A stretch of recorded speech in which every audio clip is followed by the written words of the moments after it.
Hello, namaskar to everyone. This is Dharmendra Naruka, and you are watching a very important session.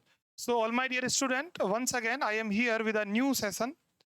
और हर बार की तरह आज के session में भी हम लोग एक नए पॉइंट को पढ़ने जा रहे हैं और उनसे जुड़ी तमाम जो जानकारी है जो एग्जाम में जनरली पूछी जाती है उसको लेकर चर्चा हम लोग करने वाले हैं। तो बिना किसी देरी के सेशन को करते हैं शुरू और बात करते हैं आज हम लोग ले हंट के बारे में। इंग्लिश पॉइंट है, ठीक है, और इनका जो बॉर्न है देखिए एक बार देखो जरा, ये देखो, ले हंट का जन्म होता है 1784 में और 1859 में, यानी कि मेजरली अगर हम बात करें तो ये पॉइंट हुए आपके रोमांटिक एज के। कौन सा एरा है ये? रोमांटिक एज के पॉइंट हैं, ये रोमांटिक पॉइंट हैं। अब रोमांटिक एज जो है आपका 1798 से लेके 1837 तक माना जाता है। तो आप इसमें इसको देख सकते हैं, इंग्लिश पॉइंट है, एसेसिस्ट है। अब अगर हम लोग ले हंट की बात करें तो फिर न्यूज़पेपर में जो इनका कंट्रीब्यूशन रहा है उसको तो नहीं भूला जा सकता, वो मेजर है। उसी को हम एक बार देखते हैं, जरा देखो। इन्होंने अपने भाई के साथ मिलकर द एग्जामिनर नाम से एक मैगजीन शुरू की, वीकली पेपर शुरू किया और ये 1808 से शुरू होकर 1886 तक ये जो मैगजीन है ये चलता है। अच्छा, जॉन हंट इनके भाई है जिन्होंने तो फाउंड किया था और ले हंट इसमें किसका काम कर रहे थे? एडिटर का काम कर रहे थे। इनकी जितनी भी पोइम्स हैं वो किस टाइटल के अंदर पब्लिश होती हैं? जुवेनेलिया, है ना, जुवेनाइल, जो किशोरावस्था होती है ना उसको कहा जाता है, तो उसी से ये नाम लिया गया है। तो आप सिंपल याद रखना कि इनकी जितनी भी पोएम्स हैं which are published under the title जुवेनेलिया।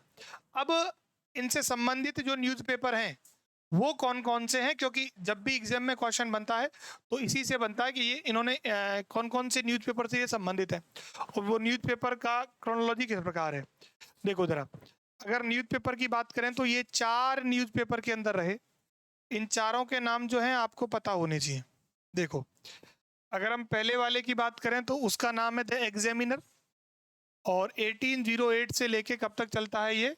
1886 तक। इसका तो हमने अर्लियर जिक्र भी कर लिया। इसके बाद द रिफ्लेक्टर में इन्होंने काम किया 1810 से 12 तक, यानी 2 साल। और इसके अंदर इन्होंने एक पोएम लिखी जिसका नाम है फीस्ट ऑफ पॉइंट, जो पॉइंट्स के ऊपर सटायर है। इसके बाद द इंडिकेटर में काम किया 1819 से 21 तक और उसके बाद चैंपियन नाम की एक न्यूज़पेपर में काम किया 1828 में, जनवरी से लेके जुलाई तक, है ना, जनवरी से लेके जुलाई तक ही इन्होंने वहां काम किया है। तो ये 4 मैगजीन्स हैं जो एग्जाम में आप लोगों से ले हंट को लेकर पूछी जा सकती हैं। द एग्जामिनर, उसके बाद रिफ्लेक्टर, उसके बाद इंडिकेटर और उसके बाद चैंपियन। सारी क्रोनोलॉजी में लिखी हुई है। सबसे पहले एग्जामिनर ने काम किया है, फिर रिफ्लेक्टर में काम किया है, फिर इंडिकेटर में काम किया है और फिर चैंपियन में काम किया है। तो ये 4 मैगजीन्स आप क्रोनोलॉजिकल ऑर्डर में भी ध्यान रखना और चारों के नेम आपको जॉन हंट से रिलेट करके याद रखने, ठीक है। चलो, अब इनके मेजर वर्क की हम बात करते हैं।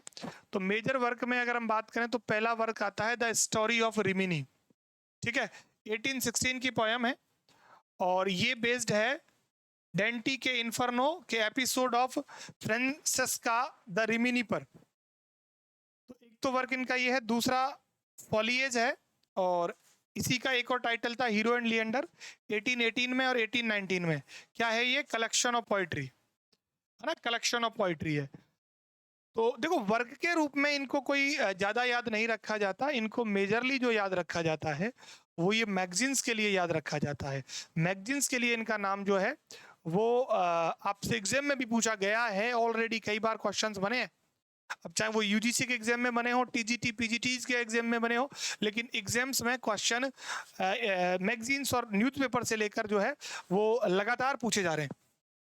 अब अगर हम बात करें तो थर्ड वर्क है इनका व्हाट इज पोइट्री, है ना, ये क्वेश्चन मार्क है, पूरा ही वर्क है। इसका पूरा टाइटल जो है ये है ले Hunt and what is poetry on romanticism and the purpose of the poetry. इसके अलावा क्वेश्चन जो बनेगा वो राउंड टेबल से भी बन सकता है। राउंड टेबल जो है ना वो एक ऐसे की सीरीज है, 1814 से लेके 17 तक ये सीरीज जो है, ये सीरीज चलती है। अब ये जो प्रिंस रेजेंट था ना, उसके अगेंस्ट थी, और इसमें 12 ऐसे तो लिखे थे हंट ने, और 10 ऐसे जो है वो लिखे थे हैजलिट ने, यानी टोटल 32 ऐसे जो है इसमें जो है लिखे गए हैं। ठीक है, 32 ऐसे इसमें लिखे गए हैं। तो राउंड टेबल की बात जो है ना, वो आप लोगों को याद रखनी है, क्योंकि ये काफी इंपॉर्टेंट है। टोटल 32 ऐसेज हैं। इसके अलावा इनके सेंस में कॉकनी स्कूल टर्म को भी जाना जाता है।